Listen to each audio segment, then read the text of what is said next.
नमस्कार और स्वागत है IKG PTU पॉडकास्ट में। एक ऐसा पॉडकास्ट जहां हम एजुकेशन, रिसर्च और लीडरशिप की इंस्पायरिंग कहानियां आप तक पहुंचाते हैं।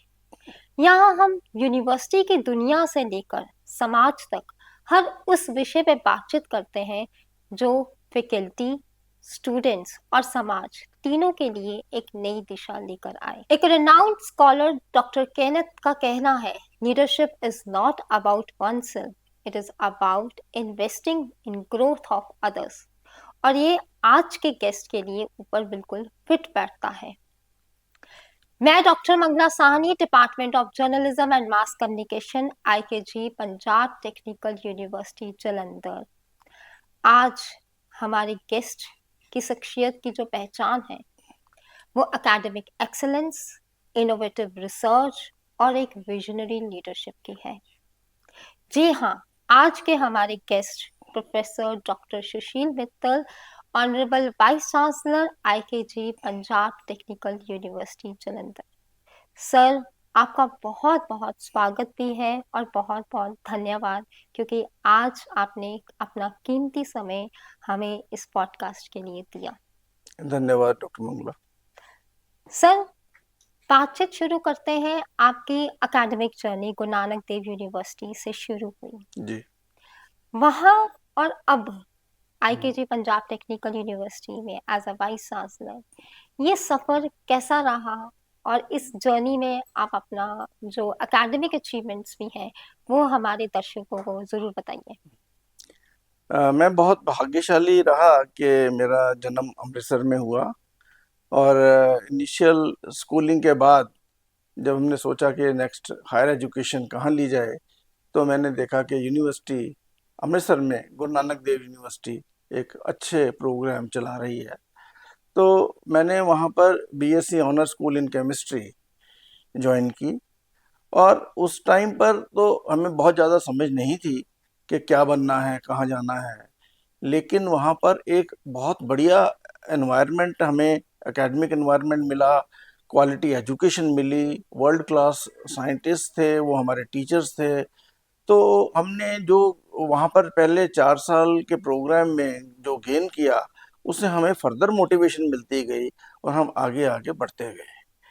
तो मैंने वहाँ पर से 1981 में MSc ऑनर स्कूल किया, 1986 में PhD की, फिर मैंने 3 साल वहाँ पर जॉब भी की एडहॉक वगैरह में, और उसके बाद 89 में मुझे अपॉर्चुनिटी मिली रेगुलर जॉब के लिए थापर यूनिवर्सिटी में। तो मैंने वहाँ पटियाला में मूव कर गया मैं। और उसके बाद थापर में भी मैंने बहुत अच्छे ढंग से एक अच्छे एनवायरनमेंट में मैंने अपनी जॉब की। ग्रोथ जहाँ इनिशियल बहुत कम थी, क्योंकि वो थापर यूनिवर्सिटी भी अभी नई नई यूनिवर्सिटी बनी थी, डीम्ड यूनिवर्सिटी। और उसके बाद फिर हम आगे आगे चलते गए। तो 2002 में हमारा जो सा डिपार्टमेंट था केमिस्ट्री, वो एक सेपरेट डिपार्टमेंट के होंद में आया। और आई वॉज फॉर्चुनेट इनफ कि मुझे 3 साल 3 चांस लगातार हेडशिप करने के लिए मिले और मैं 2011 तक वहाँ पर HOD रहा। उस दौरान मैंने बहुत कुछ सीखा, बहुत एक्सपीरियंसेस हुए, एडमिनिस्ट्रेशन सीखी, और एडमिनिस्ट्रेशन ने मुझे इतना अप्रिशिएट किया, मैनेजमेंट ने, कि मुझे कॉन्करेंटली डीन बना दिया, डीन रिसर्च। मुझे कॉन्करेंटली रजिस्ट्रार का चार्ज भी मिला और भी बहुत सारी रिस्पॉन्सिबिलिटीज़ मिली, जो मैंने बहुत दिल दही से मेहनत करके बनाई।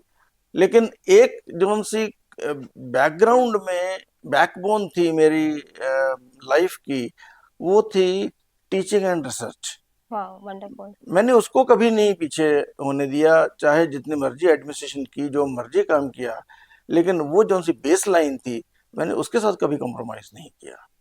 फिर मैं अल्टीमेटली जैसे एडवांस होती गई, ग्रोथ करते गए, हम PhD करवाते गए। मेरे पास 2021 तक 25 PhD मैं करवा चुका। Wonderful sir. और उसमें भी सिर्फ केमिस्ट्री में नहीं, हमारे एरियाज में भी बहुत डिफरेंट एरिया। कोई केमिकल इंजीनियर है स्टूडेंट, कोई सिविल इंजीनियर था, कोई इंस्ट्रूमेंटेशन इंजीनियर था, एमएससी केमिस्ट्री थे। सो बहुत वैरायटी के, जहाँ भी जैसा भी मौका मिला तो उसको हमने किया। बहुत मज़ा आया, ज़िंदगी पूरी जी है हमने अपने प्रोफेशनली। और मैं बहुत अपने आप को सेटिस्फाइड समझता हूँ कि अच्छा, फिर मेरे 2015 में इवन डिप्टी डायरेक्टर का रैंक मिल गया, और वो मैंने बड़े अच्छे एक्सपीरियंस के साथ किया। बीओजी का मेंबर रहा वहाँ पर। और उसके बाद सडनली 2021 में मुझे दोबारा से हेडशिप दे दी गई। और दैट वाज ए सरप्राइज कि मैं उस टाइम पर सुपरएनुएट हो चुका था 2020 में, लेकिन मुझे एक्सटेंशन मिलती गई और मैं वहाँ पर काम करता रहा। 2021 में मुझे फिर गवर्नमेंट में चांस मिला वाइस चांसलर बनने का। मैं जी। सरदार बेअंत सिंह स्टेट यूनिवर्सिटी तब नई नई बनी थी, तो मुझे फाउंडर वाइस चांसलर काम करने का मौका मिला। वहाँ पर भी हमने बहुत अच्छा काम किया, दिल लगाकर काम किया, चाहे छोटी प्लेस थी या कम थी उसके स्कोप काम का, लेकिन उसमें भी मैं बहुत मेहनत करके एडमिशन्स वगैरह बढ़ाई, रेवेन्यू बढ़ाया। जी। और मुझे काफ़ी लोगों ने सराहा भी, और इवन गवर्नमेंट ने भी अप्रिशिएट किया। और 2023 में मुझे एक बार फिर नई जॉब मिली, Punjab technical university university. Jalandhar में मुझे वाइस चांसलर का ओहदा दिया गया। और ये एक एक्सपीरियंस, अब आप बात करें तो ये बहुत डिफरेंट एक्सपीरियंस है अभी जौन सा चल रहा है मेरा, क्योंकि जौन से इससे पहले वाले एक्सपीरियंसेस थे वो डिफरेंट टाइप के थे। ये प्योरली एडमिनिस्ट्रेटिव जॉब है, और इसकी डायमेंशंस भी बहुत डिफरेंट हैं than Sardar Beant Singh state university, university. Because that was not an affiliating university. और जी। ये जौन सी है इसके साथ 212 के करीब कॉलेजेस हैं, वो एफिलिएटेड हैं हमारे पास। जी। जी। और बहुत दूर दूर तक टीचर्स के साथ संबंध रखना, एक्सपर्ट के साथ, गेस्ट बहुत आते हैं मेरे पास। नेशनल लेवल पर भी हमें मौका मिलता है मीटिंग्स अटेंड करने का, स्टेट लेवल की कई कमेटीज़ में मेंबर बन जाते हैं। तो इसमें भी बहुत अच्छी रिस्पॉन्सिबिलिटी हमें मिल रही है, और काम कर रहे हैं, कोशिश कर रहे हैं कि इसको भी जस्टिफाई करें। सर डेफिनेटली होगा, मुझे लगता है ये आपका हार्ड वर्क और डेडिकेशन है जो आपको ये अचीवमेंट्स लाता रहा है जिंदगी में। सर आपने बात करी एसबीएस यूनिवर्सिटी गुरदासपुर में। डेफिनेटली मेरी जो रिसर्च कहती है उस दौरान जब आप वाइस चांसलर थे तब एडमिशन्स में बहुत ज़्यादा वृद्धि हुई। तो पीटीयू में आपका क्या सर विजन क्या है? देखिए, विजन, कोई भी वाइस चांसलर हो उसका दो तरीके होते हैं। एक तो एडमिशन्स जी। को इंक्रीज करना, एक क्वालिटी स्टैंडर्ड को इम्प्रूव करना। बिल्कुल। जो सा रेवेन्यू जनरेशन है वो इसके साथ इनबिल्ट है। उसके लिए अलग से हम कोई टारगेट बनाकर कोई बिजनेस नहीं करेंगे। अगर ये दोनों काम कर लेंगे, लाइक परसेप्शन अगर हमारी यूनिवर्सिटी की बढ़िया हो जाती है, तो स्टूडेंट आएगा और पूरी फीस भी जितनी आप मांगोगे वो देगा। तो उससे हमारा रेवेन्यू भी बढ़ जाता है, नंबर भी बढ़ जाता है। दूसरी बात है क्वालिटी एजुकेशन की। क्वालिटी एजुकेशन के बिना हमारी परसेप्शन इम्प्रूव नहीं हो सकती। तो मैंने तो बड़े सिंपल से प्रिंसिपल्स दो बनाए हुए हैं कि एक तो है कि क्लासरूम टीचिंग को फोकस करना, एग्जैक्टली। और दूसरा है ट्रांसपेरेंसी रखना हमारी एडमिनिस्ट्रेशन में। और उसके साथ मैं कभी कॉम्प्रोमाइज़ नहीं करता। और मुझे नहीं लगता कि मुझे आज तक कोई डिफ़िकल्टी उसमें आई है। और हमने क्वालिटी एजुकेशन की तरफ बढ़ रहे हैं। हमारे पास आगे ज़्यादा से ज़्यादा स्टूडेंट्स यहाँ भी ऐड हो रहे हैं, नए प्रोग्राम्स हम स्टार्ट कर रहे हैं। टाइम के साथ हम अपने आप को चेंज कर रहे हैं, जैसे एआई को इंट्रोड्यूस करना हमारे हर लेवल पर। और हम अभी एक दो कंपनीज के साथ हमने एमओयू किया है वर्ल्ड क्लास की, जिनके साथ के हम प्रोग्राम्स बच्चों के लिए ला रहे हैं, जो से हर बच्चे को हम एआई का कोर्स एक करवा कर ही डिग्री करवाएंगे। इस टाइप के हम इनिशिएटिव अभी ले रहे हैं। सर आपने एआई का जिक्र किया, आपके अकॉर्डिंग एआई एक चैलेंज है कि अपॉर्चुनिटी है? देखिए, कोई चैलेंज नहीं है, अपॉर्चुनिटी है। ये जैसे जब कंप्यूटर आए थे तो कंप्यूटर को लोगों ने पता नहीं क्यों अपना चैलेंज समझ लिया, वो भी अपॉर्चुनिटी थी। जी। और अगर हम आज पिछले 20 साल पलट कर देखें तो वो जितने हमारे एप्रीहेंशंस थी वो सारी गलत साबित हुई। कंप्यूटर के आने से कोई जॉब में कटौती नहीं हुई, ऐसा ही एआई के आने से भी नहीं होगी। हमारे एआई की इनकॉर्पोरेशन से हर एक्टिविटी, हर प्रोसेस की क्वालिटी इंप्रूव होगी, हमें एक सपोर्ट मिलेगी डिसीजन मेकिंग में, हमारे पास जो आउटपुट है उसकी एफिशिएंसी बढ़ेगी, उसकी क्वालिटी बढ़ेगी।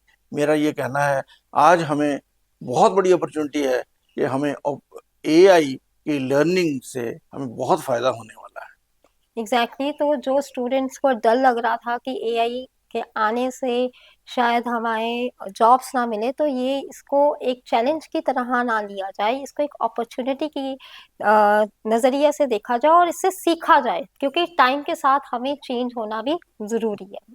सर, भारत सरकार ने विकसित भारत 2047 का एक विजन रखा है। आपके according state universities, higher education institutions, खासकर पंजाब टेक्निकल यूनिवर्सिटी, उनके विजन में कैसे योगदान दे सकती हैं?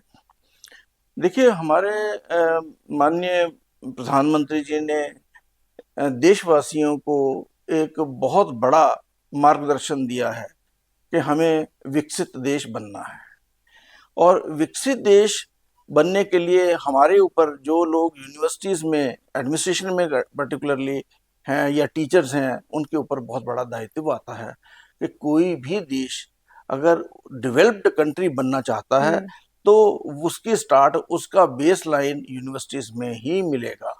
क्योंकि हमारे पास यूथ है, हमारे पास लाखों स्टूडेंट यूनिवर्सिटीज़ के साथ जी। लिंक्ड हैं, कनेक्टेड हैं, तो यहाँ से जो मैसेज जा सकता है वो कहीं किसी और प्लेटफॉर्म से नहीं जा सकता। इसलिए मैं समझता हूँ कि विकसित भारत के लिए हमें बहुत अच्छी डायरेक्शन मिल रही है। ये अच्छा हुआ कि इस टाइम पर स्टार्ट हो गया और हम बच्चों को एक मोटिवेशन दे सकते हैं कि आपके सामने लक्ष्य रखा हुआ है, यहाँ पर आपने पहुँचना है। तो उसके लिए आप जितनी कोशिश करिए, आपको डिफरेंट ढंग से करिए।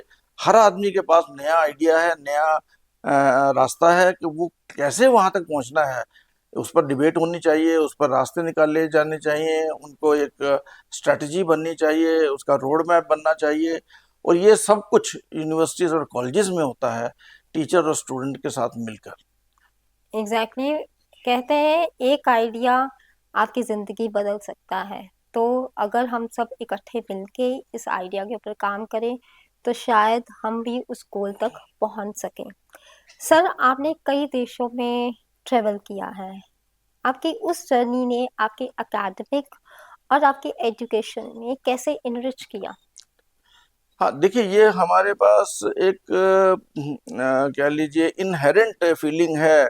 कोई भी पीएचडी है, रिसर्चर है या टीचर है, हमें थोड़ी सी हीनता की भावना रहती है जब तक हम दुनिया के सामने अपने आप को साबित ना कर पाए, प्रूव ना कर लें। जी।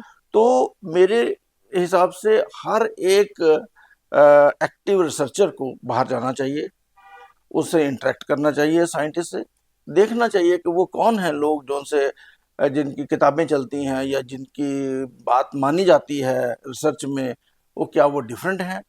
तो आपको ये बहुत बड़ा एक्सपीरियंस मिलेगा, एहसास होगा कि जो हमारी नॉलेज है, प्रेजेंट नॉलेज है, वो भी कम नहीं है। हमारे भी रिस्पॉन्सेज उतने ही शार्प होते हैं जितने के फॉरेन साइंटिस्ट के होते हैं। और लेकिन हमें उन चीज़ों को सही ढंग से प्लेस करना नहीं नहीं आता है। आता। हमें वो इसलिए नहीं आता क्योंकि हमारे में हीनता की भावना थी। और मैं समझता हूँ कि इसके बाहर निकलने का मुझे मौका मिला और मैंने इसमें बहुत तरक्की की, बहुत बड़े बड़े प्लेटफॉर्म्स पर लेक्चर दिए और बहुत साइंटिस्ट से अपने आप को प्रूव भी किया, पब्लिकेशंस की, पीएचडी स्टूडेंट्स गाइड किए, बहुत कुछ किया।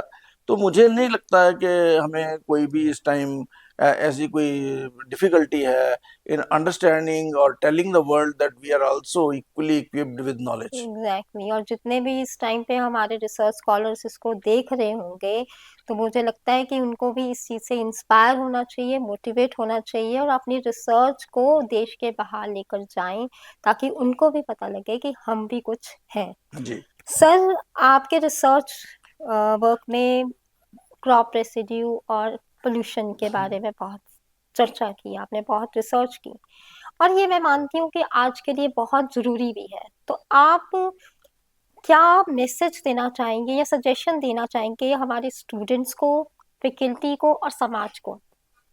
देखिए, मैं अगर अपनी एवेल्यूशन करूं तो मैं एक हार्डकोर केमिस्ट हूं, जिसको हम बेसिक साइंस की बात करते हैं, एटॉमिक लेवल की केमिस्ट्री अंडरस्टैंड करने वाला मैं साइंटिस्ट हूँ। और वो हमने बहुत काम किया, बहुत बारीकी से उसको फॉलो किया। मेरा एरिया केमिकल सेंसर्स डेवलपमेंट का है और बायो सेंसर्स डेवलपमेंट है for the detection of pesticides और हैजार्डस मटेरियल, और कुछ केमिकल्स की डिटेक्शन के बारे में भी हमने बहुत काम किया जी। है। उसके बाद जब मुझे थापर में अपॉर्चुनिटी मिली कि वहाँ पर एनवायरनमेंट इंजीनियरिंग डिपार्टमेंट है और मेरे पास एमटेक के स्टूडेंट आने लगे कि हमें सुपरवाइज करिए, तो तब मैंने उस अपने थोड़ा सा मुझे जीएनडी यूनिवर्सिटी से स्टार्ट हो गया था मेरा इंटरेस्ट इन एयर पोल्यूशन, तो वहाँ पर मैंने जाकर डेवलप किया और हमने बहुत काम किया, बहुत बढ़िया काम किया। क्रॉप रेजिड्यू बर्निंग का काम हमने पिछले 2006 में मुझे एक प्रोजेक्ट मिला था अराउंड 40 लाख रुपीस का, department of science and technology से, और वो 4 साल चला। हमने उसमें 2 पीएचडी करवाए और कम से कम 10 अच्छी वर्ल्ड क्लास पब्लिकेशंस उसमें की। और हमने बड़े बड़े ही मूल रूप में अंडरस्टैंड किया कि पोल्यूशन कहाँ होती है, कब होती है, क्यों होती है। बहुत सारी टेक्निक्स सीखी हमने और एक स्टेज पर तो हमने उसको हेल्थ से कनेक्ट किया। वंडरफुल। और हमने पांच पांच स्टेशन बनाए पूरे पंजाब में।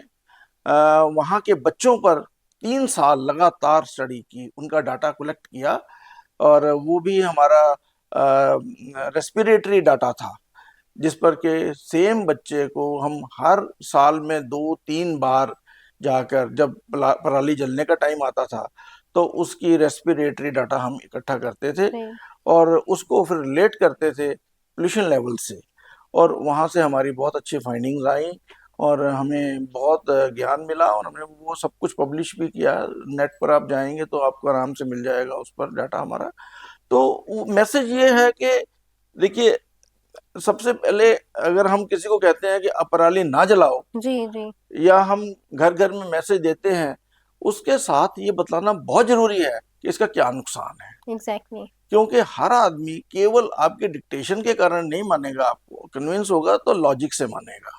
तो आप अगर वहां पर जस्टिफाई कर देते हैं कि आपके जो सी लंग एफिशिएंसी है वो परमानेंटली डैमेज हो जाती है, इरिकवरेबल है, जी। वो मान लो अगर 10% लॉस हुआ है तो वो 7% ही रिकवर हो रहा है, 3% रहता है बीच में।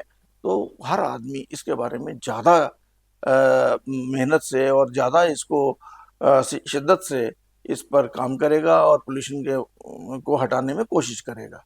तो मेरा ये मानना है कि हमारी जो सी डायरेक्शन है पॉपुलराइजेशन की, एनवायरनमेंट की कॉन्शियसनेस के बारे में, उसमें भी इसमें कुछ तथ्य भी लाने चाहिए। जो रिसर्च का कलेक्शन है वो भी साइड करनी चाहिए। आज की सोसाइटी कोई अनजान नहीं है, कोई अनपढ़ नहीं है, लोग सब एग्जैक्टली। समझते हैं रिसर्च क्या है, पीएचडी जी क्या है, क्या। पब्लिकेशन क्या जी। है। तो अगर हम अपने डाटा को कहीं ना कहीं उसको प्रोजेक्ट करेंगे तो उससे मुझे लगता है कि पब्लिक अवेयरनेस में काफी मदद मिलेगी। मुझे लगता है इसमें मीडिया को भी अपना योगदान ज़रूर देना चाहिए, क्योंकि मीडिया के लिए ये एक सिर्फ सॉफ्ट न्यूज़ की तरह रह जाता है इन्वायरमेंट का मुद्दा। इसको एक हार्ड न्यूज़ की तरह अगर मीडिया भी, बिकॉज़ हम मीडिया को फोर्थ पिलर ऑफ डेमोक्रेसी कहते हैं। ये आप जो पॉडकास्ट है ये भी एक हमारी एक फिफ्थ पिलर सोशल मीडिया को कहा गया है। तो अगर आपके माध्यम से शायद कोई एक बंदा भी, मुझे लगता है, पर्सन इस चीज़ को समझ सके कि इन्वायरमेंट हम सबकी जिम्मेवारी है, वो सिर्फ एक रिसर्चर की जिम्मेवारी नहीं है, या एक इंस्टीट्यूशन की जिम्मेवारी नहीं है, और एक सरकार की जिम्मेवारी नहीं है, वो हम सबकी है। तो हम अपने इन्वायरमेंट को सेव कर सकते हैं, बिकॉज इन्वायरमेंट का डायरेक्ट संबंध हमारे हेल्थ से है। एक बात मैं यहाँ पर और कहना चाहूंगा कि आज की डेट में हम पोल्यूशन की बात करते हैं, पार्टिकुलेट मैटर की बात जी। करते हैं, और हम इंडेक्स की बात करते हैं, एयर क्वालिटी इंडेक्स तक रह जाते हैं, लेकिन इससे आगे अभी तक पॉपुलर नहीं हो रहा, वो है सरफेस ओजोन का लेवल। हमारे ग्राउंड लेवल पर, जहाँ जिस एरिया में जिस हाइट पर हम सांस लेते हैं, वहाँ पर ओजोन जनरेशन होने लगी है। okay. वो बहुत ही डेंजरस है, इन सबसे कई गुना ज़्यादा डेंजरस है जितने भी हम पॉल्यूटेंट्स की बात करते हैं, क्योंकि इसकी ऑक्सीडाइजिंग नेचर होती है, और जहाँ भी हमारे पास ओजोन टच कर जाएगी वो उसको ऑक्सीडाइज कर देगी, ख़त्म कर देगी चीज़ को। तो इसके बारे में हमें अवेयरनेस भी कम है, और इसके कारणों पर हम कोई ज़्यादा काम नहीं हो रहा। मुझे लगता है कि हमारी स्टेट को इसके बारे में कुछ सोचना चाहिए कि सरफेस ओजोन को पॉपुलराइज किया जाए, बतलाया जाए कि ये कितनी घातक है इसकी पोल्यूशन, और इस पर भी कुछ काम हमें ज़्यादा फोकस करना चाहिए। Definitely sir. सर, आज के यूथ को अगर हम देखते हैं तो उनकी एनर्जी कुछ चैनलाइज्ड नहीं है। आप चाहे एकेडमिक पोजीशन पे हैं, but once a teacher is always a teacher. तो आप क्या अपने स्टूडेंट्स को सजेशन देते हैं ताकि वो अपनी एनर्जी को सही तरीके से चैनलाइज करके एक कंट्री में एक अच्छा अपना कंट्रीब्यूशन दे सकें? देखिए, स्टूडेंट्स के लिए क्या होता है, स्टूडेंट्स में एनर्जी बहुत है, वो घर से पढ़ने के लिए आता है, मैं हाँ ये जी, मानता हूँ। उसमें पूरी एक जज्बा भी होता है। एग्जैक्टली। ये हमारी यूनिवर्सिटीज़ का काम है कि उसको हम एक सही डायरेक्शन दें, ताकि वो कहीं इधर-उधर भटक ना सके। और उसके सामने अगर हम कोई चैलेंज रखते हैं कि ये आपको बन के दिखाना है, वो सही अपॉर्चुनिटी देते हैं, तो वो करेगा।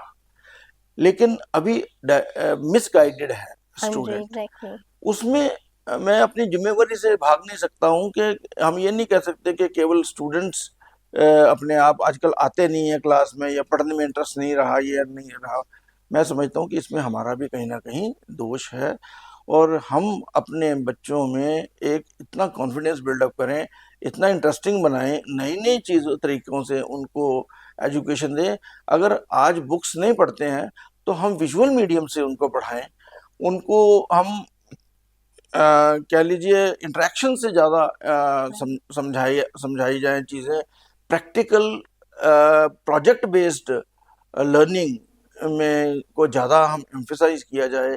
ख़ास करके टेक्निकल एजुकेशन में तो हमें ये चीज़ें करनी ही चाहिए कि हम प्रोजेक्ट बेस्ड लर्निंग पर ज़्यादा फोकस करें, और वो बच्चों की एनर्जी चैनल हो जाएगी, और वो उसमें बिल्कुल ही अपने आप को इन्वॉल्व पाएंगे, और हमारा देश तरक्की करेगा, और स्टूडेंट्स भी एक अच्छे वर्ल्ड लेवल पर एक अच्छे नागरिक बनकर दिखा सकते हैं। बिल्कुल सही सर। मुझे लगता है फैकल्टी को और एफर्ट्स डालने की ज़रूरत है, नई मेथोडोलॉजी अडॉप्ट करने की ज़रूरत है, ताकि स्टूडेंट्स और जो एक टीचर का जो रिलेशनशिप है वो एज इट इज़ जो पहले होता था वो बना रहे। जी। सर, आपने टीचर का रोल भी निभाया है, आपने रिसर्चर का भी, और अब एडमिनिस्ट्रेशन का भी निभा रहे हैं। इन तीनों रोल्स में अगर मैं पूछूं कि डॉक्टर मित्तल के करीब कौन सा सबसे ज़्यादा रोल है, तो आप किसको चूज करेंगे? हाँ, देखिए, एडमिनिस्ट्रेशन को मैं कभी इतनी इम्पोर्टेंस नहीं देता, क्योंकि मैं समझता हूँ कि एडमिनिस्ट्रेशन कर सकते हैं, हो जाती है, और जो हम सबसे ज़्यादा क्लोज होता है, जिसके कारण मैं आज आप मेरे को इंटरव्यू कर रहे हैं, उसका कारण है मेरी नॉलेज, और नॉलेज आती है आपकी एजुकेशन से। तो मैं रिसर्च और टीचिंग नंबर 1 पर रखूँगा, और उसमें भी टीचिंग जो सी है उसको मैं प्रेफ़रेंस दूँगा, क्योंकि टीचिंग जो सी है वही आपकी एक सही लेवल ऑफ लर्निंग को जन्म देती है। जी, हमारी रियल लर्निंग टीचिंग में होती है, और हम समझते हैं कि उसमें बहुत नए-नए मेथड्स हैं, आपको बहुत सैटिस्फैक्शन मिलती है जब आप टीचिंग करते हैं, और एग्जैक्टली। जितने आप बड़े दायरे में करेंगे, सारे सुनते हैं, बच्चे कहीं पर भी हों, आपके 250 की क्लास भी हो, बच्चे सुनते हैं, अगर आप काम की बात कहेंगे तो। एग्जैक्टली कोई सर। प्रॉब्लम नहीं, मुझे नहीं कोई प्रॉब्लम आई इसकी डिसिप्लिन की कि बच्चे मानते नहीं हैं, सुनते नहीं हैं, करते नहीं हैं, सब सुनते हैं। अगर आप उनमें ऐसी चीज़ समझाएँगे जो उनसे उनके इंटरेस्ट की हो, या उनको बिल्कुल सही। मुझे लगता है टीचर आपको सब्जेक्ट से प्यार दिला देता है। सर, टीचर की बातचीत हो रही है, आपने पहले भी जिक्र करा, टीचर का एक बहुत महत्वपूर्ण रोल रहा है। कोई टीचर याद है जिसका आपकी लाइफ में बहुत इम्पोर्टेंट रोल रहा हो, जिसका नाम लेना चाहेंगे आप? हमारे देखिए, नहीं मैं बात करूंगा, हमारे स्कूल में बहुत अच्छे टीचर्स थे, मोटिवेशन थी। अ, एक डॉक्टर हमारे हरि अ, हरिहर नहीं हरि हरि कुछ ऐसा नाम था। वो मैथमेटिक्स के टीचर थे और इंग्लिश के भी टीचर थे, अभी मेरे को नाम ठीक से याद आ जाएगा। उनका क्लास में पढ़ाने का ढंग बड़ा अजीब था। वो क्या करते थे कि हमारी स्टूडेंट 60-70 बच्चों की क्लास होती थी, और जिन बच्चों ने होमवर्क नहीं किया था या नालायक बच्चे गिने जाते थे, उनको बाहर बुला लेते थे अच्छा। बोर्ड के पास, और बाकी सबको तो पनिशमेंट मिलती थी। पनिशमेंट वो क्या थी, वो तब तो चलता था, एक थप्पड़ भी लगते थे और एग्जैक्टली। हल्की सी छोटी भी खाने को मिलती थी। वो तो उनको मिलती थी जिनके थोड़ी डेफिशिएंसी थी, जो उनसे बच्चे बिल्कुल कुछ नहीं करते थे, उनको बाहर बुलाकर, और वो कहते थे कि दरवाजा बंद कर दो, ये भागने नहीं जाएं कहीं। और दरवाजा बच्चे बंद कर देते थे, उसके बाद क्या करते थे, वो उनके पाँव छूते थे, और वो बच्चे रोते थे, नहीं सर नहीं, मैं कल करके लाऊंगा। कहते कल क्यों, आज की बात कर तो। वो सबके पाँव छूते थे, और वो बच्चे रो रो कर बुरा हाल होता था, इतना ज्यादा इमोशनल वो सीन हो जाता था। अब तो वो हमारे टीचर अब नहीं रहे। बहुत सारे टीचर हमारे स्कूल के, मिस्टर कटारिया थे, मैथ बायोलॉजी के और केमिस्ट्री पढ़ाने वाले। हमारे यूनिवर्सिटी में हमारे बहुत अच्छे टीचर थे, डॉक्टर हरजीत सिंह थे केमिस्ट्री में, और डॉक्टर सुरजीत सिंह थे, और बहुत अच्छे अच्छे टीचर्स हमारे को रहे हैं। सब वर्ल्ड क्लास टीचर थे, सबने पीडीएफ यूएसए और जापान से, अमेरिका या यूके से की हुई थी। हम फॉर्चुनेट थे कि हम बहुत अच्छे टीचरों से पढ़े हुए हैं। मुझे लगता है इस टाइम पे अगर आपके टीचर्स देख रहे होंगे तो उनको बहुत ही खुशी होगी, बिकॉज पेरेंट्स के बाद अगर किसी को खुशी होती है जब उनका बच्चा राइज करता है तो वो टीचर्स ही है। सर, एक हमारा सेगमेंट है रैपिड फायर का, बड़ा एंटरटेनिंग और क्विक होगा, जहाँ पे मैं आपको दो ऑप्शंस दूंगी, आपको सोचने का समय नहीं दिया जाएगा। लता मंगेशकर या अरिजीत सिंह? लता मंगेशकर। बुक और रिसर्च पेपर? बुक। माउंटेन्स या बीचेस? माउंटेन्स। सुबह की चाय या कॉफी? चाय। Thank you so much sir. Sir, जाते जाते एक मैसेज पीटीयू के स्टूडेंट्स के लिए और फैकल्टी के लिए। देखिए, ये मेरे लिए बहुत सौभाग्य की बात है कि मैं आज यहाँ पर वाइस चांसलर की सीट पर बैठा हूँ, और मैं हमेशा अपने जितने भी भाषण देता हूँ बच्चों को, और उसमें ये बात कहता हूँ कि इस सरकार ने, इस गवर्नमेंट ने, या इस स्टेट ने, किसी की भी सरकार रही हो, उन्होंने बहुत पैसा खर्च किया है इतनी बढ़िया यूनिवर्सिटी बनाने का, और इसमें बहुत सारे अच्छे अच्छे रिसोर्सेज क्रिएट करने का, और आपको इसका फ़ायदा उठाना चाहिए। जो देखिए, डिफरेंस क्या होता है एक अच्छी यूनिवर्सिटी में और एक कम अच्छी यूनिवर्सिटी में, कि वहाँ के एमबीएस में डिफरेंस होता है, वहाँ का एनवायरनमेंट कैसा है, जी। और वो सरकार ने नहीं बनाना, वो हमने बनाना है। एग्जैक्टली।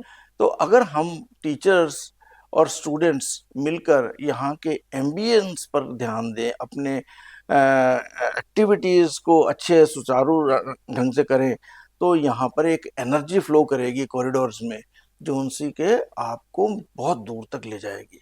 ये 4 साल जो उनसे यहाँ पर 5 साल 6 साल की जो उनसी आपका स्टे है कैंपस में, ये आपके लिए एक वरदान होना चाहिए। ये सारी जिंदगी अगले 40 साल के लिए ये आपका बेस बन जाता है ग्रोथ के लिए। इसको हल्के में नहीं लेना चाहिए। हमारे पास तो टाइम फिर भी है, बच्चों के पास बिल्कुल टाइम नहीं है, क्योंकि उनका स्टे कैंपस में बहुत लिमिटेड है, एक फिक्स नंबर ऑफ ईयर्स के लिए यहाँ पर है। उनको हर एक एडवांटेज लेना चाहिए, और मैं टीचर्स को ये एडवाइस करूंगा कि आप टीचर बने हैं, ये आपके लिए बहुत बड़ी अपॉर्चुनिटी है, और इससे आप बहुत सारे लोगों का दिल जीत सकते हैं, सेवा की सोसाइटी की सेवा कर सकते हैं, और देश के लिए बहुत बड़ा योगदान दे सकते हैं, ताकि हम जल्दी से जल्दी 2047 से पहले ही विकसित भारत का सपना पूरा कर लें। Thank you so much sir, आपके विचार और अनुभव हमारे लिए ट्रूली इंस्पायरिंग है। और मुझे डेफिनेटली होप है, इनफैक्ट मैं कहूँगी कि आई एम डेफिनेटली इस चीज़ के लिए मुझे विश्वास है कि आपके लीडरशिप में पंजाब टेक्निकल यूनिवर्सिटी ऊंची ऊंचाइयाँ छुएगी। फिर मिलेंगे अगले एपिसोड में एक नई पर्सनालिटी के साथ, जिसकी सोच हमें नए सपने और दिशा देगी। Thank you. नमस्कार।